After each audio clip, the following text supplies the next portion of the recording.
మహాగణాధిపతయే నమః. ఓం గురుభ్యో నమః. ఓం శ్రీమాత్రే నమః. పరమేశ్వర స్వరూపమైనటువంటి జ్యోతిష, వాస్తు మరియు ఇతర అనేకమైనటువంటి శాస్త్రములను మనకు అందించినటువంటి మహర్షులకి నమస్కారం. హయగ్రీవ హయగ్రీవ హయగ్రీవేతి యో వదేత్ తస్య నిస్సరతే వాణి జహ్నుకన్యా ప్రవాహవత్. అరుణాం కరుణాతరంగితాక్షీం ధృతపాశాంకుశపుష్పబాణచాపాం అనిమాదిభిరావృతాం మయూకైః అహమిత్యేవ విభావయే భవానీం. శ్రీమాత్రే నమః. ప్రేక్షకులకి ఆ లలితాంబిక అమ్మవారి అనుగ్రహం పరిపూర్ణంగా కలగాలని మనస్ఫూర్తిగా కోరుకుంటూ మనం ఈరోజు మనకి నవరాత్రులు ప్రారంభం అవబోతున్నాయి. అదేవిధంగా జనవరి మాసం నుంచి డిసెంబర్ వరకు సహజంగా మనం చెప్పుకునేది ఉగాదితోనే చెప్పుకుంటాం ఇప్పుడు కూడా. కానీ చాలామంది ప్రేక్షకులు ఏంటంటే, సార్ జనవరి టు డిసెంబర్ కూడా చెప్పండి, మాకు ఒక ఇయర్ స్టార్టింగ్ అలవాటు అయిపోయింది కదా జనవరి నుంచి. కాబట్టి ఈ జనవరి నుంచి డిసెంబర్ లోపల ఏదైనా గ్రహాలు మార్పులు ఉంటాయి కదా, ఆ మార్పుల పరంగా మేము ప్లానింగ్ చేసుకోవడానికి కూడా ఉంటుంది. దసరాకి మనకి ఉగాదికి ఎలాగో చెప్తారు మీరు 3-4 నెలల తర్వాత మళ్ళీ.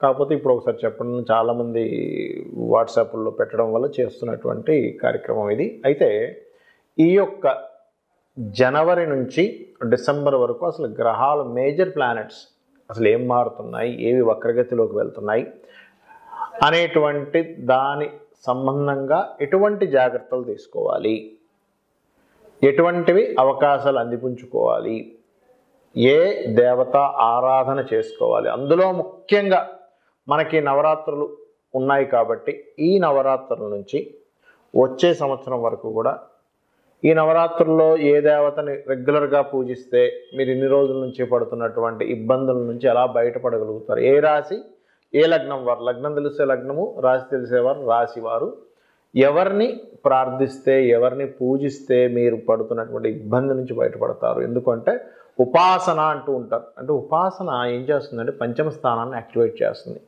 పంచమం యాక్టివేషన్ అయితే మనకేమవుతుంది, షష్టమ స్థానం తగ్గుతుంది. షష్టమం అంటే రుణ రోగ శత్రువులు, ఇవే కదండి మనం బాధపడేది. కాబట్టి ఏ లగ్నం వారు, లగ్నం తెలిస్తే లగ్నము, రాశి తెలిస్తే రాశి వారు ఈ నవరాత్రుల్లో ఏ దేవతని ఎక్కువగా ఉపాసించాలి. నవరాత్రులు ఉపాసిస్తాం ఒక్కొక్క దేవతని, కానీ ఎక్కువగా ఏ దేవత ఆరాధన చేస్తే, ఎందుకంటే అమ్మవారి యొక్క అనుగ్రహం ఈ నవరాత్రుల్లో ఎక్కువగా ఉంటుందని దేవి భాగవతంలో చెప్పబడింది. కాబట్టి ఎవరు దేని చేసుకోవాలి అనేటువంటి విషయాలు చెప్తుంది నేనైనప్పటికీ కూడా చెప్పిస్తుంది సాక్షాత్ లలిత అమ్మవారిగా భావిస్తూ ఒక్కొక్క లగ్నము ఒక్కొక్క రాశి గురించి తెలుసుకుందాం. మిథున లగ్నము, మిథున రాశి. మీకు ఈ యొక్క 2024 సంవత్సరంలో మారేటువంటి గ్రహాలు ఏమిటి అంటే, ఆల్రెడీ నవంబర్ మాసంలో మారిపోయారు రాహుకేతువులు. అంటే పంచమంలో ఉన్న కేతువు చతుర్థంలోకి, లాభంలో ఉన్నటువంటి రాహు దశమంలోకి మారారు. అదేవిధంగా గురువు 2వ తేదీ 5వ నెల 2024 సంవత్సరం నుంచి 12వ స్థానంలో వస్తున్నాడు. చాలామంది ఏమంటారు, అయ్యో 12లో గురువు అండి అంటారు. అలా ఏమీ భయపడకండి. 12లో గురువు మీకు కొంతవరకు మంచి చేస్తాడు, చెప్తాను ఏం మంచి చేస్తాడు కూడా. అలాగే ఇక్కడ శని భగవానుడు కూడా అతను 10వ నెలలో అంటే 30/6/2024 సంవత్సరంలో వక్రిస్తున్నాడు. అంటే భాగ్యంలో ఉన్న శని వక్రిస్తున్నాడు. అదేవిధంగా లాభంలో ఉన్న గురువు 12లోకి వస్తున్నాడు. దీనివల్ల కలిగే ఫలితాలు ఏమిటో చెప్తాను నేను మీకు. ఎప్పుడైతే ఈ గురువు మారుతాడో 2వ తేదీ 5వ నెల నుంచి, అక్కడి నుంచి జాగ్రత్త ఏమిటి, ఫలితం ఏమిటి, మంచి ఫలితం ఏమిటి, జాగ్రత్త ఎక్స్పెండిచర్ స్థానంలోకి వస్తున్నాడు, ఖర్చు స్థానంలోకి వస్తున్నాడు. మీకు అంటే ఏమిటి, చూసి ఖర్చు పెట్టాలి అనే విషయాన్ని ముందుగా తెలియజేస్తున్నాడు ఆయన. కాబట్టి ఇన్వెస్ట్మెంట్స్ ఇలాంటప్పుడు ఏం చేయాలంటే చిన్న టెక్నిక్ చెప్తాను. ఇంట్లో అయ్యే ఖర్చులు ఉంటాయి కదా, ఏదైనా కొనుక్కునేవి, కరెంట్ బిల్స్ అనో, ఆ బిల్స్ ఈ బిల్స్ రకరకాలు ఉంటాయి. నెట్ బిల్ కట్టడమనో, కరెంట్ బిల్ కట్టడమనో, ఇంటి సామాన్లు తెచ్చుకోవడమనో, వాటర్ బిల్ కట్టడమనో, లేకపోతే క్రెడిట్ కార్డ్స్ బిల్లు, ఎనీథింగ్ ఉంది, అన్నీ మీ చేతితో కట్టేస్తూ పోతుందండి. నిత్యంగా కట్టేవి ఏమైపోతుంది, అప్పుడు అనవసరంగా ఖర్చుల్లోకి వెళ్ళకుండా ఈయన ఖర్చు పెట్టేశాడనే ఖాతాలోకి వెళ్ళిపోతుంది. మరి మంచి ఏమిటండి, గురువు 12లోకి వచ్చినప్పుడు ఖచ్చితంగా మీకు లోన్స్ రావడానికి మీరు చేసే ప్రయత్నం ఏదైతే ఉందో ఆ ప్రయత్నం సఫలీకృతం అవుతుంది. మరి శని భగవానుడు మనకి చూసుకున్నట్లయితే వక్రిస్తున్నాడు కదండి. 6వ నెల 30వ తేదీ నుంచి వక్రగతి జరగబోతుంది కదా భాగ్యస్థానంలో ఉండి అన్నప్పుడు తీసుకోవాల్సిన ముఖ్యమైన జాగ్రత్త కొంచెం తండ్రి గారి ఆరోగ్య విషయం పట్ల కాస్త జాగ్రత్త వహించాలి. కాకపోతే ఆ వక్రించినప్పుడు ప్రాపర్టీస్ సంబంధించిన విషయంలో కొంత లబ్ధిని ఇస్తాడు. కాకపోతే ఆ వక్రగతి అనేటువంటిది ముఖ్యంగా ఈ గురువు యొక్క వక్రగతి కానివ్వండి, శని యొక్క వక్రగతి కానివ్వండి, ఇచ్చే రిజల్ట్స్ ఏమిటి అంటే ఉద్యోగ మార్పులు, ప్రొఫెషనల్ పరంగా మార్పుల్ని ఖచ్చితంగా ఇస్తున్నాడు ఇక్కడ. అలాగే పిహెచ్డీస్ చేయడానికి మాత్రం మంచి ఫలితం ఇస్తాడు ఇక్కడ. ఏదైనా ఒక రీసెర్చ్ చేయడానికి మంచి ఫలితం ఇస్తాడు. మరి రాహుకేతువులు, చతుర్థంలో కేతు ఉన్నాడు, దశమంలో రాహు ఉన్నాడు. దశమంలో రాహు మీకు విదేశీ విద్యా యోగాంతో పాటు విదేశీ ఉద్యోగ యోగం అంటే ఏంటి, బయటకు వెళ్ళి చదువుకున్నానండి, నాకు ఇక్కడ ఉద్యోగం వస్తుందా లేదా, ఇన్ని రోజులు చదువుకున్నాను, టెన్షన్ పడుతూ ఉంటాం. ఏమీ టెన్షన్ పడొద్దు.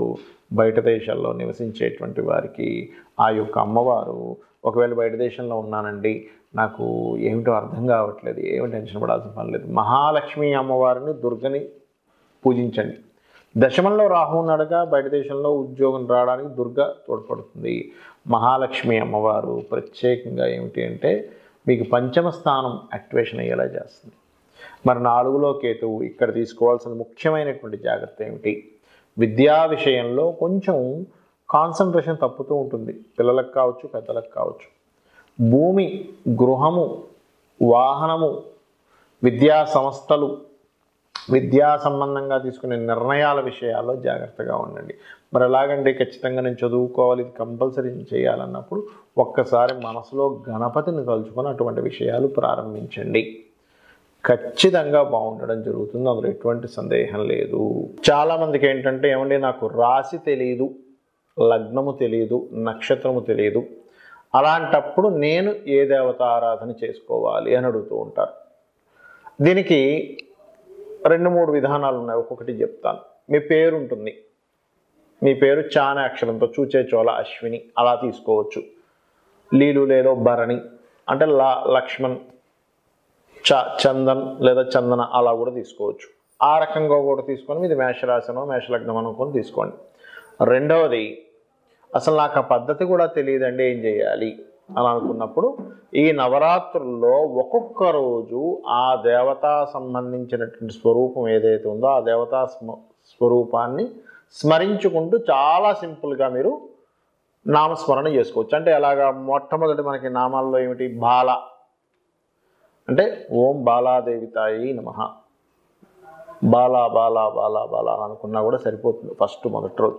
రెండవది గాయత్రి, ఓం గాయత్రీ దేవి అయి నమః అనుకోవచ్చు. అంటే నేను పెద్ద పెద్ద బీజాక్షరాలు నేను పలకనేనండి, నేను ఏం చేయాలి, నాకు సరిగ్గా పలకడం రాదు. నాకు చాలామందికి ఇంగ్లీష్ మీడియం చదువుకోవడం వల్ల కూడా తెలియదు, లేదా గురువుల నుంచి ఎటువంటి ఉపదేశాలు ఉండవు, అప్పటి వరకు ఏమీ తెలియదు, కానీ ఇలా చేసుకోవచ్చు. అదేవిధంగా 3వ అవతారం మనకి ఏంటి, అన్నపూర్ణ, ఓం అన్నపూర్ణాదేవి అయి నమః అనుకున్నా సరిపోతుంది 3వ రోజు. 4వది మనకి మహాలక్ష్మి, ఓం మహాలక్ష్మీదేవి అయి నమః.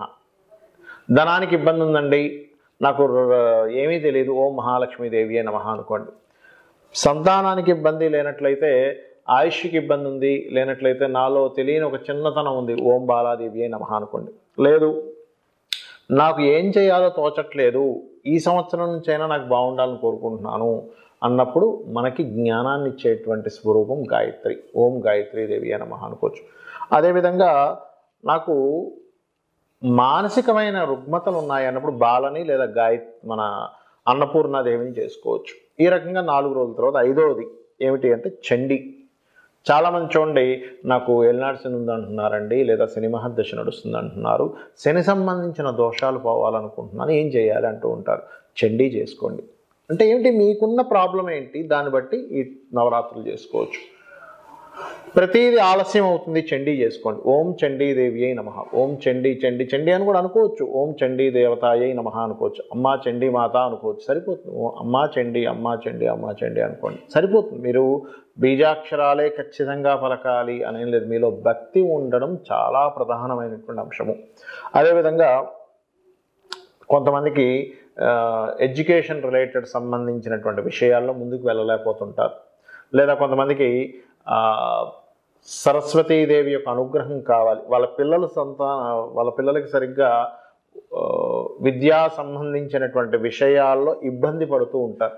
అటువంటి వారు ఓం సరస్వతీదేవి అయి నమః అనుకోవచ్చు. ఎందుకంటే అందరికీ పెద్ద పెద్ద శ్లోకాలు చదవాలని కానీ బీజాక్షరాలు రావాలని కానీ శ్లోకాలు చదవలేని స్థితిలో ఉంటారు. ఎందుకంటే ఉన్నటువంటి స్థితిగతులు అలా ఉన్నాయి, మారిపోతుంది కాలం మనకి. కాబట్టి ఓం సరస్వతీదేవి అయి నమః లేదా సరస్వతి శ్లోకం వచ్చండి చేసుకోండి 9 రోజులు. లేదా కొంతమంది ఎడ్యుకేషన్ ఇన్స్టిట్యూషన్స్ నడుపుతూ ఉంటారు, వాళ్ళు ఇబ్బందుల్లో ఉంటారు, అయ్యో మనం నడవట్లేదు. సరస్వతీదేవి అనుగ్రహం ఉంటే ఆటోమేటిక్గా అక్కడ ఎడ్యుకేషన్ ఇన్స్టిట్యూషన్స్ నడుస్తాయి, చిన్న చిన్న ట్యూషన్స్ చెప్పే వాళ్ళది నడుస్తుంది. అదేవిధంగా మనకి ఈ 7వ అవతారం కనుక తీసుకున్నట్లయితే లలిత అమ్మవారిది కనుక చూసుకున్నట్లయితే మనము ఎవరికైనా కూడా చూడండి, నేను ప్రశాంతంగా లేనండి, నేను ఆనందంగా లేనండి, నాలో ఏదో తెలియని సెన్సిటివ్గా ఉండేటువంటి, నాలో సెన్సిటివ్నెస్ లేదనో లేకపోతే సెన్సిటివ్గా ఉండి ఇబ్బంది పడుతున్నానో లేకపోతే నాకు ఆనందంగా ఉండాలి అని చాలామంది నాకు తెలియని మనసులో కానీ బుద్ధిలో కానీ అనేక విషయాల్లో నేను ఇబ్బంది పడుతున్నాను. త్రిపుర సుందరి అమ్మవారి యొక్క నామం అంటే లలిత అమ్మవారిని చేసుకోవచ్చు. ఓం లలితాదేవి అయి నమః అనుకోవచ్చు.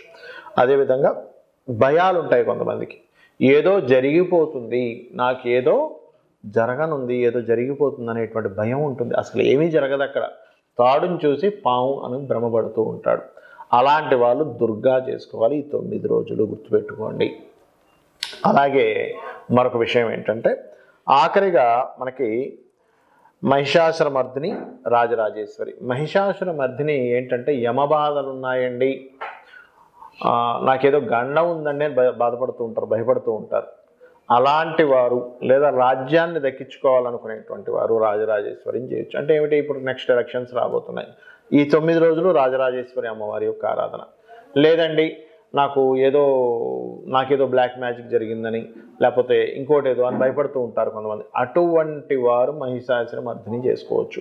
ఈ రకంగా ఈ 9 రోజులు కూడా ఈ రకంగా చేసుకోవచ్చు. ఏమిటి, నాకేమీ తెలియదు కానీ నా ప్రాబ్లం ఇది అనుకునేటువంటి వారు, లేదు నాకు మీరు చెప్పిన అన్ని ప్రాబ్లమ్స్ ఉన్నాయండి, ఒక్కొక్క రోజు ఒక్కొక్కటి చేసుకోండి. బాల, మనం ఇందాక చెప్పుకున్నట్టుగా గాయత్రి, అన్నపూర్ణ, ఇలా వరుసగా చేసుకోవచ్చు. అయితే ఇక్కడ చాలామందికి కలిగే సందేహాలు ఏంటంటే, ఏమండి మనకి నైవేద్యాలు చెప్తుంటారు, రంగు వస్త్రం చెప్తుంటారు, ఇవన్నీ చెప్తుంటారు, ఇవన్నీ చేయగలమా, ఉన్న ఆర్థిక పరిస్థితి బాగాలేదు, ఆ చీర నేను తేయలేను, ఆ రంగు చీరనే నేను తేయలేను, అంత నైవేద్యం నేను వండలేను, ఎక్కడా కూడా అమ్మవారు కానీ ఈశ్వరుడు కానీ నువ్వు ఇదే చేయి లేకపోతే నేను నిన్ను కరుణించను అనేటువంటిది లేదు. మనం భగవద్గీత చదువుకున్నాం కదా, అందులో ఏం చెప్తాడు శ్రీకృష్ణ పరమాత్మ, మీరు భక్తితో ఫలమైనను అంటే చిన్న పండు, పుష్పమైనను, పుష్పం ఒక పువ్వు దొరకదా మీకు, వీధిలోకి వెళ్తే ఏదైనా ఒక దగ్గర ఉంటుంది, ఒక పువ్వు ఇవ్వండి అమ్మా అంటే ఎవరైనా ఇస్తారు, పత్రమైనను ఆకు, ఉదకమైన నీటి చుక్క దొరకకుండా ఎవరు ఉంటారుగా, ఇలా ఫలాపేక్ష రహితంగా. అంటే ఏమిటి, ఒక చిన్న పిల్లవాడికి తల్లి ఎలా పెడుతుంది అన్నం, ఏమి ఆశించదు, వీడికి ముద్ద పెడుతున్నందుకు నాకేదో వీడు ఇవ్వాలనుకోదు, సేపు ప్రేమగా పెడుతుంది, వీడు తింటే బాగుందని పెడుతుంది.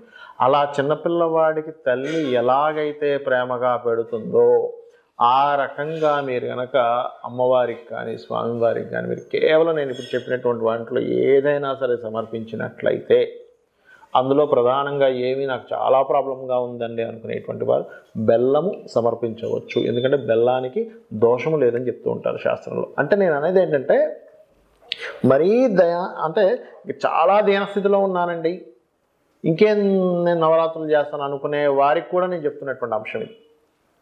మంత్రాలు రావండి, ఇవి చేసుకోండి, నాకేమీ తెలియదండి, ఇది చేసుకోండి, నాకు ఈ ప్రాబ్లం ఉందండి, నేను చెప్పినటువంటిది చేసుకోండి. ఖచ్చితంగా ఏంటంటే మీరు ఎక్కడా కూడా మైండ్లో నేను చాలా చేశాను అంతకుముందు, నాకే ప్రాబ్లమ్స్ క్లియర్ అవ్వలేదు, ఇది అందరూ చేసే మిస్టేక్. చాలా చేసినా ఏం క్లియర్ అవ్వలేదు, చాలా చేసినా ఏం క్లియర్ అవ్వలేదు అనుకుంటారు. ఏమవుతుంది, మీ మైండ్ ఓహో ఇతను లేదా ఈమె ఎన్ని చేసినా ఈమెకేమీ ఫలితం కలగకూడదు అనే దాంట్లోనే ఉందేమో అని చెప్పని ప్రకృతి అలా అనుకుంటూ ఉంటుంది. ఎందుకంటే ప్రకృతే అమ్మవారు కాబట్టి ఇవి చెయ్యండి. ఇవి చేస్తూ ఇప్పుడు మనం చెప్పినటువంటివి ఏవైతే ఫలితాలు చెప్పాము, ఈ సంవత్సర ఫలితాలు, ఈ సంవత్సర ఫలితాల్లో ఫలానా గ్రహం అని చెప్పాను కదా, ఆ గ్రహం దగ్గరికి వెళ్ళి జస్ట్ అక్కడికి వెళ్ళి ఒక ప్రదక్షిణం చేయండి, సరిపోతుంది. మీరేమీ లక్షలు కోట్లు వేలు ఖర్చు పెట్టాల్సిన అవసరం లేదు. గ్రహాలు కానివ్వండి, అమ్మవారు కానివ్వండి, భగవత్ స్వరూపం కానివ్వండి, అవి ఎప్పుడు ఎంతసేపు ఏంటంటే మీరు భక్తిగా ఏం చేస్తున్నారు అనే దాన్ని బట్టి మనం ఎనర్జీని తీసుకుంటున్నాం అక్కడ. వాళ్ళకేం తక్కువ కాదు. కాబట్టి భక్తిగా చేయండి. ఈ నవరాత్రుల్లో ఈ 9 రోజులు మీరు చేసేటువంటి సాధన ఎంత గొప్పదంటే మనకి అమ్మవారి స్వయంగా చెప్పింది, ఎవరైతే నా యొక్క భక్తుడుగా అవుతాడో అతని యొక్క తలరాతని తిరిగి రాయమని బ్రహ్మకి చెప్పింది. దేవి భాగవతంలో ఉంటుంది, కావాలని చదువుకోండి. అంటే ఏమిటి, మనం ఏదో ఇబ్బందుల్లో ఉన్నాము, నా రాత ఇంతే అని చెప్పి భయపడాల్సిన పని లేదు. అమ్మవారి అనుగ్రహంతో మీరు ఇప్పుడున్నటువంటి బాధల నుంచి బయటపడి గొప్ప యోగాన్ని పొందవచ్చు. శ్రీమాత్రే నమః.